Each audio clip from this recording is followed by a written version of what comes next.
தமிழ்நாட்டில் எந்த ஆட்சி வந்தாலும் பாட்டிலுக்கு 10 ரூபா கூடுதலாக வாங்கக்கூடியது நடந்துக்கிட்டே தான் இருக்கும். அப்படின்னா மக்கள் கடைசி வரைக்கும் பிச்சைக்காரனாக தான் இருக்கணும். தயவு செய்து ஏடிஎம்கே ஆட்சியிலிருந்து டிஎம்கே ஆட்சி மாறி இப்போ டிவிகே எனும் ஆட்சி இப்போ வந்திருக்கு தமிழகத்தில். தயவு செய்து பாட்டிலுக்கு 10 ரூபா எங்கே தான் போகுதுன்னு சொல்லி தொலைங்களையா. ஒரு கடையில் ஒரு நாளைக்கு லட்சத்துக்கும் மேலே அந்த 10 ரூபா சேருது. யார் எடுத்துகிட்டு போகிறா அந்த 10 ரூபாயை? மக்கள் டாஸ்மாக் கடையில் வாங்கக்கூடிய அந்த சரக்கே பார்த்திங்க அப்படின்னா இன்றைக்கி தரமற்றதாக வருது. தயவு செய்து அந்த டாஸ்மாக் கடையை மூடுறதுக்கு என்ன உண்டு அந்த வழியை பாருங்கள்.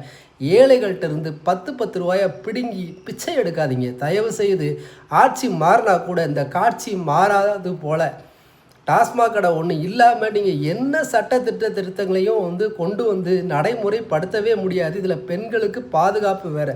தயவுசெய்து மாற்றுங்கய்யா.